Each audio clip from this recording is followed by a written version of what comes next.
намоиши Тоҷикистон кишвари дараҷаҳои тиллоӣ ин намоише аст, ки даврабандии таърихии он аз замони асри биринҷ то давраи асри 10 замони тиллоии тоҷикон давлатдории Сомониёро дар бар мегирад.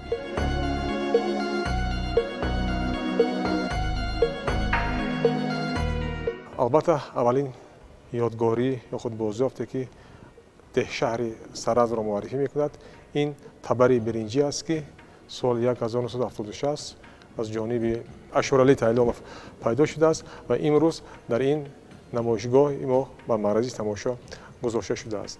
Аслан экспонатҳое, ки дар гӯшаи асри биринҷи намоиш гузошта шудаанд, бозгӯкунандаи фарҳанг, тамаддун, осори ҳунармандии ҳамин айём мебошад. Ба ин мисол шуда метавонад бисёр пораҳои маъданҳо, ки дар ҳамин намоишгоҳ мо ҳастанд. Аз он ҷумла пораҳои лоҷвард, ки аз лоҷвар муҳраҳо ва дигар ашё омода карда мешуд. Ҳамзамон дар намоиши имрӯза бисёр муҳрҳои гилӣ ҳастанд, ки аз гил омода шудаанд ва дар бораи коргузории ҳамон айём гувоҳӣ медиҳанд. Дар ин қисмати намоиш сарнайзаҳо, дукҳои биринҷӣ, ҳамзамон сӯзанҳои биринҷӣ ба намоиш гузошта шудаанд ва дар бораи ҳамин айём маълумот медиҳанд. Бузургтарин бозёфте, ки дар ҳамин намоиш гузошта шудааст, ин 49 адад муҳраҳои тиллоӣ аст, ки аз қабри маликаи Сараз бозёфт шудааст ва имрӯз дар ин маърази тамошо пешниҳоди тамошобинон гардонида мешавад. Ҳамзамон як осори бисёр нозуки тиллоӣ аст, бисёр бозёфти нодир аст, яъне ороише, ки 12 гул дорад, ё худ ороиши 12гӯша, ки маҳз дар асоси ҳамин ороиши тиллоии 12гӯша рамзи 5500-солагии Сараз интихоб шуда буд ва дар тамоми рамзҳо ҳамин бозёфт ифода мегардад.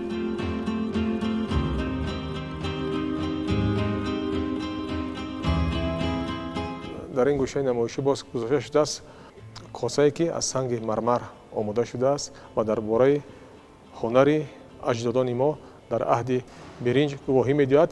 Ҳамчун ду амуди салтанат, ду шакли амуди салтанат низ дар маърази тамошо гузошта шудааст.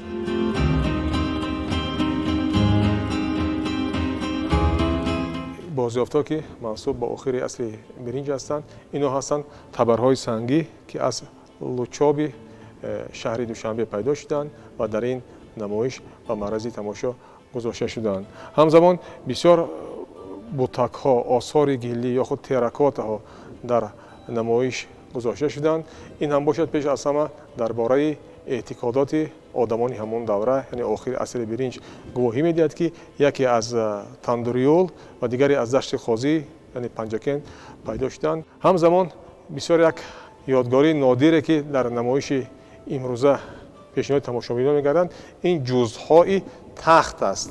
Аз Симиганҷ пайдо шуданд, яъне яке шакли бузро дорад ва дигаре шакли гомишро дорад, ки маҳз бо чунин тасвирҳо, бо чунин намуди ороишот тахтҳои шоҳӣ оро дода мешавад. Ва айнан чунин намуди бозёфтҳо аз исфарасҳои Конибодом низ пайдо шуданд, ки ин ҳам бошад мансуби асри 6 то милод мебошад.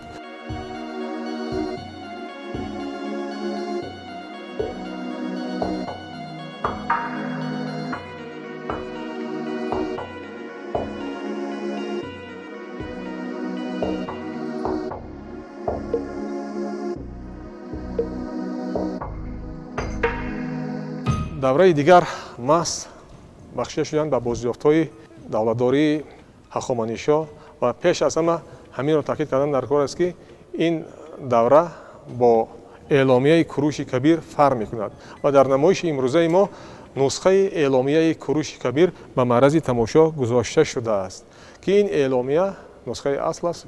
در سال 1879 در بابل در عراق امروزه از جانب باستانشناسان پیدا کرده می شود و از روی نسخه اصل 100 عدد نسخه ها آماده کرده می شوند که امروز ها در آثارخانه های گوناگون جهان و معرض تماشا گذاشته شدند و همزمان درباره هنرمندی یا خود هنری زرگری باختریان قدیم بازیافت‌های خزینه امودریا گواهی می‌دهند که در این قسمت نمایش به معرض تماشا گذاشته شدند. شما در اینجا می‌بینید بسیار آویزه‌های طلایی را که با تصویر شیر تصویر شدند یا خود با تصویر سیمرغ در اونها حق شده است که پوره از طلای خالص ساخته شدند یا خود یک لوحه طلایی است که در آن مرد هنگام راه رفتن نشان داده شده است که پوره از طلای خالص آماده شده است یا خود دستپانه های زومورفی که با شکل قسمت نوگی آن قسمت آخری آن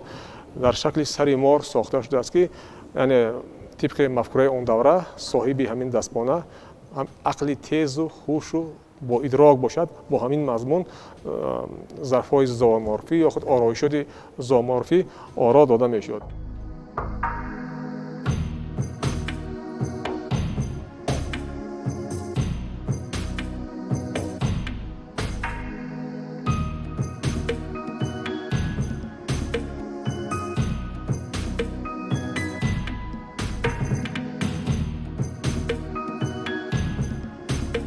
چنانکه که از نام این نمایش هم برمی‌آید تاجیکستان کشور دریاهای طلایی آثار طلایی بسیار به نمایش گذاشته شده است و در قسمت مرکزی این یک آثار خرد طلایی به دست آمده است که در داخل آن تصویر مرد دیده می شود که اشتر را برده ایستاده است. طبق روایت ها طبق نظریه های علمی این گویا همون زردشت است و معنی زردشت هم دارنده اشتری زرد می باشد که این بازیافت مس از تخت سنگین به دست آمده است.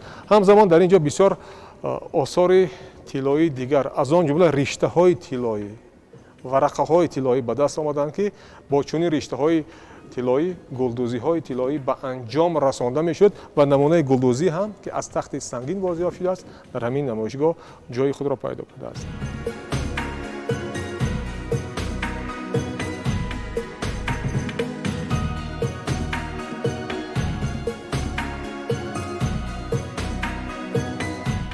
یادگاری تخت سنگین که ما درباره بازیافتن آن حرف میزنیم و در سالهای 2022 2023 2500 سالگی آن به فهرست جشنواره‌های یونسکو شامل شده است.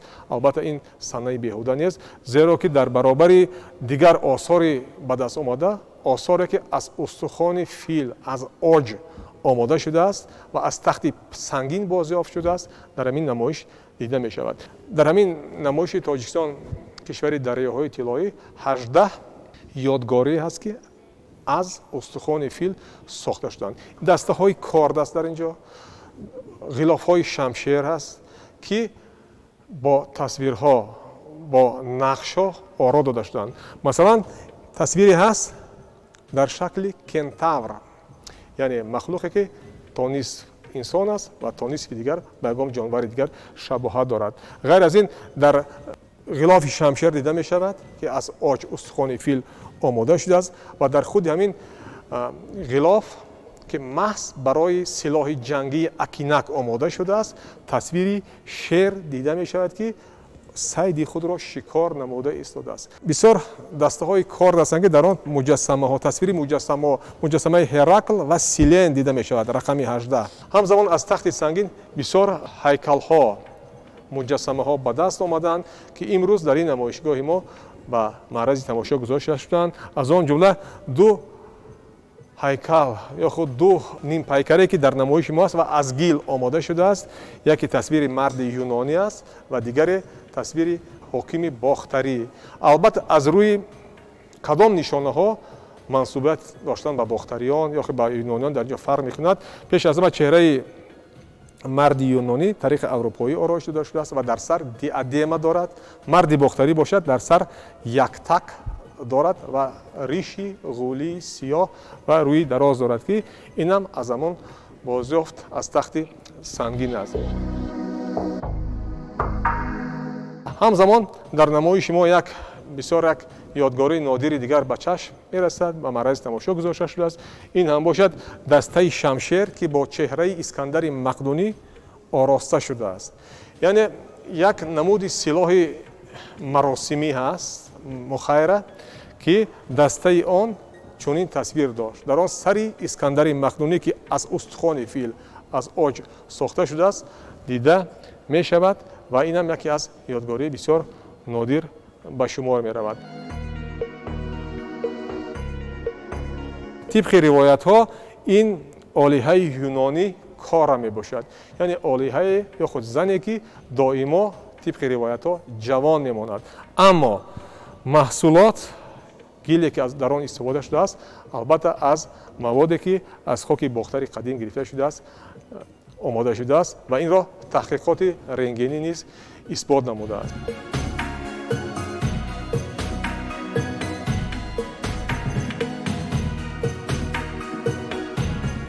бисёр деворнигорҳо дида мешаванд аз панҷакенти қадим. аслан гӯем панҷакенти қадим ки онро дар таърих бо номи Помпеи Шарқам ёд мекунанд, бо ҳамин тасвирҳои рӯйдевории худ фарқ мекунад ва ин тасвире ки дар ин ҷо дида мешавад номгузорӣ мешавад дар адабиёти илмӣ бо номи саҳнаи ҷашни Наврӯз. хуб дар ин ҷо шумо нигоҳ кунед ки дар ин деворнигорҳо ки аз панҷакенти қадим бозёфт шудааст 3 нафар марди ашрофзода бо сару либоси фохира дида мешаванд ки дар даст ҷомҳои тилло доранд ва дар даст шохаи шукуфтаи бодом доранд ва маҳз аз рӯи ҳамин аломатҳо муҳаққиқон ба хулосае омаданд ки ин лаҳзаи ҷашни ё худ таҷлили Наврӯз аст ва дар зери пои онҳо холинчае дида мешавад ки рангҳои сурху нилобӣ дорад ва ин бозёфтам мансуб аст ба панҷакенти қадим. ва умуман дар боздёфтҳои рӯйдевории панҷакенти қадим бисёр тасвири лолаҳо дида мешаванд.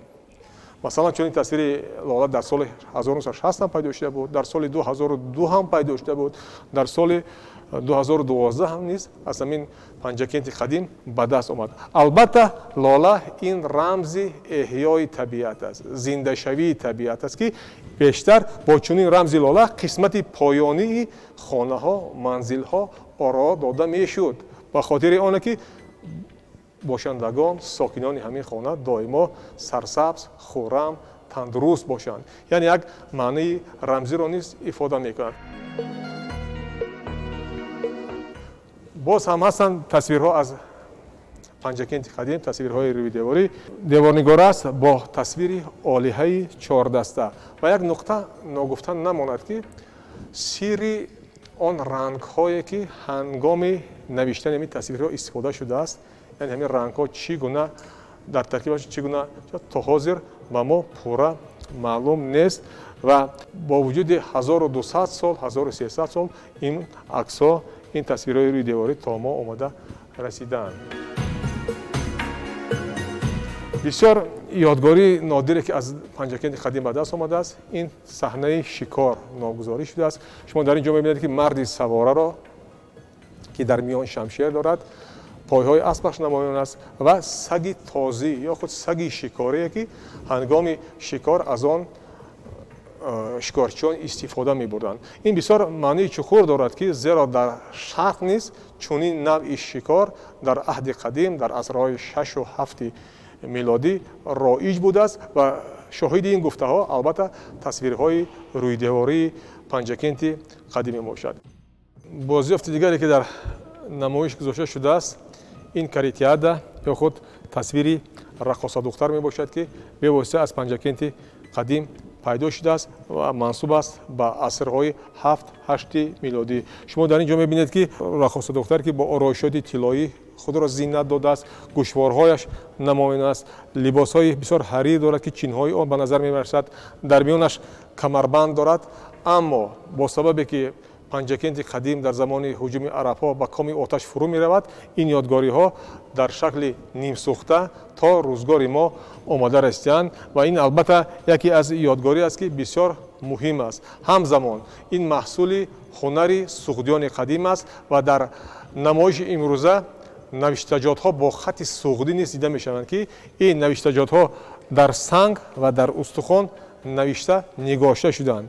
Ҳамзамон як муҳре ки аст, ки аз санг омода шудааст ва он низ навиштаҷоти суғдӣ дорад ва мансуб аст ба асрҳои 8-9 милодӣ, ки дар бораи коргузории суғдиёни қадим дар ин айём гувоҳӣ медиҳанд.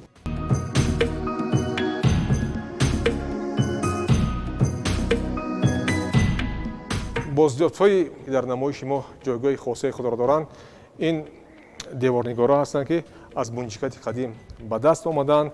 Инам осори бисёрам гаронарзиши ниёгони мо аст ва дар саҳнаи марказие ки шумо мебинед, ин манзараи набард нишон дода шудааш. Шумо мебинед, ки дар ин ҷо саворое ки дар сар тоскулоҳ дорад, либоси ҷангӣ дорад ва дар рӯи асп нимқад ҳангоми набард тасвир шудааст ва умуман бунҷикати қадим ҳам бо тасвирҳои рӯйдевории худ, ки онҳо бисёр аз ин ёдгорӣ пайдо шуданд, шӯҳрати ҷаҳон гашт ва худи бунҷикати қадим ҳам ҳамчунин яке аз ёдгориҳои таърихии ҷумҳурии Тоҷикистон ба рӯйхати муқаддимавии мероси фарҳангии ЮНЕСКО аллакай шомил шудааст.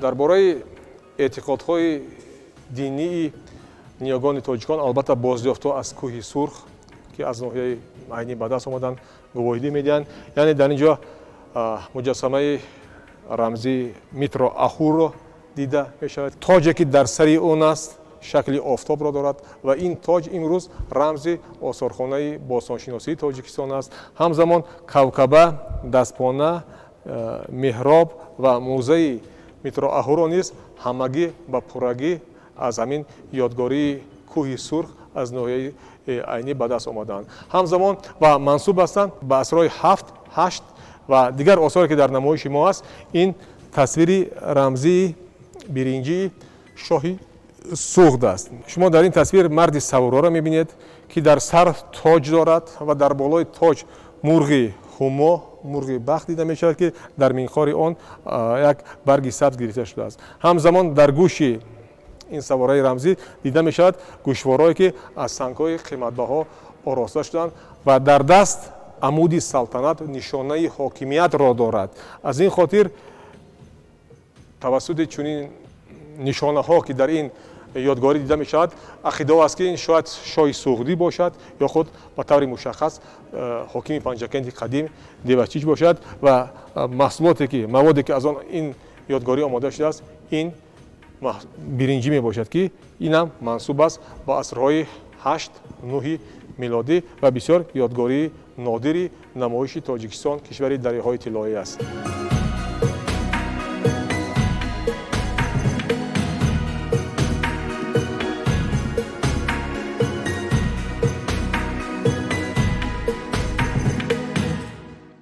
ёдгориҳои дигаре ки дар намоиши Тоҷикистон, кишвари дарёҳои тиллоӣ дида мешаванд, ин устухондонҳо мебошанд, ки ба таври дигар дар илм, дар адабиёт онро низ бо номи асоаре ёд менамоянд.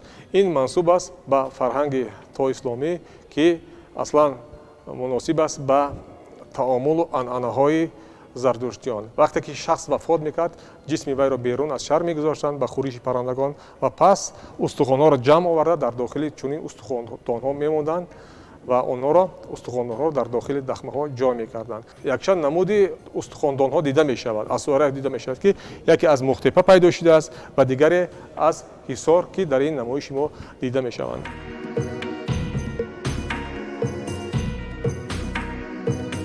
ҳамзамон дар намоиш аст маъбади оташ, ки инам аз бунҷикат пайдо шудааст ва инам ба тариқи рамзӣ сохта шудааст ва гувоҳӣ медиҳад аз урфу анъанаҳои ҷадди мо, ниёгони мо дар бораи ҷаҳонбинии онҳо. Ва тибқи ривоятҳо ин гӯё ифодагари кайҳон аст, чуноне ки кайҳон гирд аст, мудаввар аст, беохир аст, инам бо ҳамин гуна эътиқод сохта шудааст.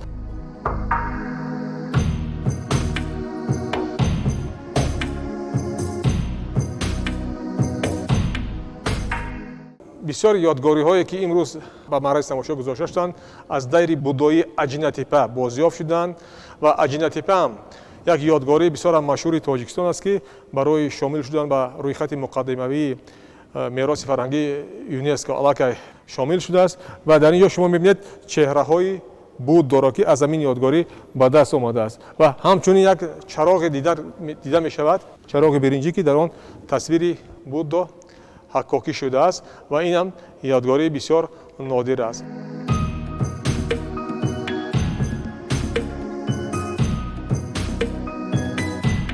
ёдгори нодире ки дар намоиши мо ҳаст, ин дафинаи сиккаҳои нуқрагин аз шаҳри Кӯлоб мебошад ки ин бозёфт соли 2016 бозёфт шудааст ва дар таркиби ин дафина 1405 адад сикка пайдо шуда буд ки дар 581 таи он номи хатлон зикр шудааст.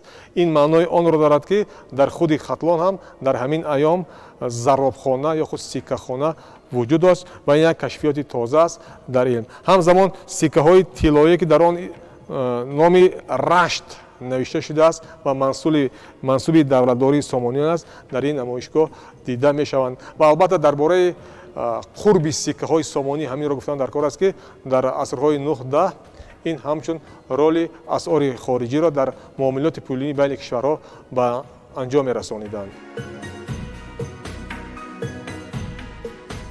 бозёфти бисёр ҳам нодире ки дар намоиши Тоҷикистон дар риҳои тиллоӣ гузошта шудааст. ин 32 адад донаҳои шоҳмот мебошанд ки аз шаҳраки Хулбук, яъне пойтахти хуталони қадим ба даст омаданд.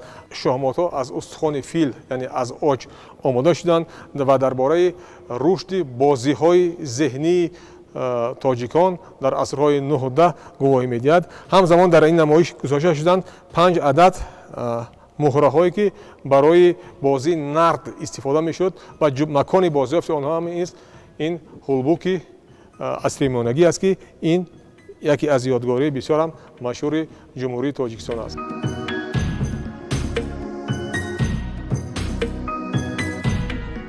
аз Хулбук дигар низ ёдгориҳо ба даст омаданд, аз он ҷумла ҷузъҳои меъморӣ ки дар он тасвири ҳам наботӣ аст, ҳандасӣ аст ва ҳам бо катиба оро дода шудааст. ва дар бисёр ҷузъҳои меъмории пойтахти хуталони қадим Хулбук тасвирҳои шер дида мешавад. шоҳони хатлон ҳам бо номи шерони хатлон дар ҳамон замон бисёр маълум машҳур буданд ва як бухурдон ҳам дар ин ҷо дида мешавад ки тасвири шер дорад ва ҳамзамон бисёр осори сафолии сирдор низ то рӯзгори мо аз Хулбуки қадим ба даст омаданд ки яке аз онҳо чунин шоҳкосаи нодир аст ки он бо хати кӯфии арабӣ низ навиштаҷо дорад ва инам ёдгории бисёр нодир аст ва дар он навишта шудааст ки алҳадду мин алаломати лфуқдиҳи, яъне хашм нишони бохтан аст ва катиба, яъне навиштор дар дохили зарфҳои рӯзгор ин пеш аз ҳама хосияти тарбиявӣ дошт. ва дигар ёдгории бисёр нодире ки аз Хулбуки қадим ба даст омадааст, ин тасвири мутрибон дар деворнигора мебошад ки аз ҷониби муҳаққиқон низ ин омӯхта шудааст ва инам як ёдгории бисёр нодир аст ки дар бораи ҳунари меъмории ниёгони тоҷикон гувоҳӣ медиҳанд.